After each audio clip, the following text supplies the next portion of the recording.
नमस्कार, देशोन्नती संपादकीय मध्ये मी ऐश्वर्या शिंदे आपलं स्वागत करते। लोकसभा निवडणुकीचा निकाल मंगळवारी जाहीर होणार आहे। या निकालासोबतच दिल्लीत कुणाची सत्ता असेल हे स्पष्ट होईल। परंतु त्याच वेळी या निकालाचा तितकाच दुर्गामी परिणाम राज्याच्या राजकारणावरही होण्याची दाट शक्यता आहे। गेल्या दोन वर्षातील घडामोडींमुळे राज्यातील राजकारण अगदी अंतर्बाह्य ढवळून निघाले आहे। पूर्वी राज्याच्या राजकारणात 4 पक्ष आणि 2 आघाड्या होत्या आणि त्यांच्यात अगदी स्पष्ट दिसून येईल असा वैचारिक मतभेद होता। त्यामुळे मतदारांना कुणाची निवड करायची हे ठरवणे सोपे जायचे। आता देखील आघाड्या 2च आहेत, परंतु पक्ष मात्र 6 झाले आहेत आणि वैचारिक दृष्टिकोनाबद्दल बोलायचे तर न बोललेलेच अधिक योग्य ठरेल। हिंदुत्वाचे राजकारण करणारी किंवा हिंदुत्वाचा वैचारिक पाया असलेली शिवसेना 2 गटात विभागली गेली। त्यापैकी एक गट भाजप सोबत आला आणि सत्तेत बसला। ही युती नैसर्गिक असल्याचा दावा हा गट करत आहे। दुसरा गट आपणच खरी शिवसेना असे म्हणत असली तरी आजपर्यंत ज्यांच्या सोबत वैचारिक वगैरे संघर्ष केला त्या काँग्रेस आणि राष्ट्रवादी काँग्रेस सोबत गेला, तेच राष्ट्रवादी काँग्रेसचे झाले। एक मोठा गट मूळ पक्षातून बाहेर पडला आणि आपणच खरे राष्ट्रवादी असे सांगत विकासासाठी सत्ता हवी हा तर्क देत भाजप सोबत गेला। दुसरा गट सत्तेपेक्षा विचारांचे राजकारण महत्त्वाचे म्हणत आपल्या जागी स्थिर राहिला। निवडणूक आयोगाने त्यांच्या पातळीवर एकनाथ शिंदेची शिवसेना आणि अजित पवारांची राष्ट्रवादी खरी असल्याचा निर्वाळा दिला असला तरी तो तांत्रिक निर्णय झाला। अस्सल कोण याची पहिली मोठी परीक्षा या लोकसभा निवडणुकीच्या माध्यमातून होऊ घातली आहे। एकनाथ शिंदे गटाला आपणच खरे हे सिद्ध करायचे असेल तर उद्धव ठाकरे गटापेक्षा अधिक जागांवर विजय मिळवावा लागेल। तशी शक्यता कमीच वाटत आहे, कारण एकतर उद्धव ठाकरे गट 23 जागांवर लढत आहे तर शिंदे गटाच्या वाट्याला 15 जागा आल्या आहेत। शिंदे गटाची मदार आपल्या आमदारांवर आणि मोदींच्या करिश्म्यावर आहे, परंतु यावेळेचा जनमानसाचा कौल लक्षात घेता ठाकरे गटाला मिळणाऱ्या सहानुभूतीवर मात करणे शिंदे गटाला शक्य होईल असं दिसत नाही।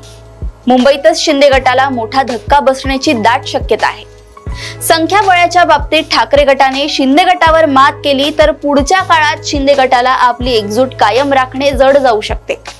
विधानसभा निवडणूक एकनाथ शिंदेच्या नेतृत्वात लढायची की उद्धव ठाकरेंच्या असा संभ्रम या गटातील अनेक आमदारांच्या मनात निर्माण होऊ शकतो। त्यामुळे काही बिनीचे शिलेदार सोडले तर इतरांपैकी अनेकांना स्वगृही परतण्याचे वेध लागू शकतात। सध्या भलेही ठाकरे गट गद्दारांना स्थान नाही असे म्हणत असला तरी शिंदे गटाची ताकद खच्ची करण्यासाठी परतणाऱ्या प्रत्येकाचे स्वागतच केले जाईल। अर्थात राज्यात शिंदे गटाला फारसे यश आले नाही तरी केंद्रात तर भाजप आघाडीची सत्ता आली तर कदाचित शिंदे गटाच्या संभाव्य गळतीला थोडी खीळ बसू शकते। तेच अजित पवारांच्या राष्ट्रवादी बद्दलही बोलता येईल। लोकसभा निवडणुकीत अजित पवार गटाने मोजक्या 4 जागांवर आपले उमेदवार उभे केले आहेत। त्यातही परभणीची जागा त्यांनी महादेव जानकरांसाठी सोडली। उर्वरित 3 जागांपैकी 2 जागा जिंकल्या तरी अजित पवार गट आपली पाठ थोपटायला मोकळा असेल। त्यात सर्वाधिक प्रतिष्ठेच्या मानल्या जाणाऱ्या बारामतीचा निकाल खूप महत्त्वाचा आहे। ही जागा अजित पवारांनी जिंकली तर आपला पक्ष एकसंध ठेवण्यात त्यांना यश मिळू शकते, परंतु अजित पवारांनी बारामती गमावली तर त्यांच्याही पक्षाला गळती लागण्याची शक्यता आहे। सध्याच त्यांच्या पक्षातील काही ज्येष्ठ नेते वेगळी भाषा बोलू लागले आहेत, परंतु केंद्रात भाजपची सत्ता स्थापन झाली तर शिंदेप्रमाणे अजित पवारही काही प्रमाणात निश्चिंत होतील।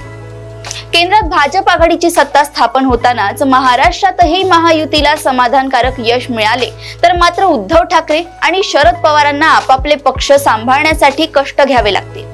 विशेषतः उद्धव ठाकरेंना आपले उर्वरित आमदार टिकवणे किंवा आगामी विधानसभा निवडणुकीत आपल्या पक्षाची स्थिती सुधारणे खूप जड जाऊ शकते। उद्धव ठाकरेंच्या बाबतीत जी काही सहानुभूतीची लाट होती ती या लोकसभा निवडणुकीसोबतच विसर्जित होण्याची शक्यता आहे। त्यामुळे आगामी विधानसभा निवडणुकीत चांगली कामगिरी करायची असेल तर या निवडणुकीत दमदार कामगिरी करणे ठाकरे गटाला भाग आहे। थोडक्यात लोकसभा निवडणुकीचा निकाल काहीही असो, राज्यात राजकीय वादळ येणे निश्चित आहे।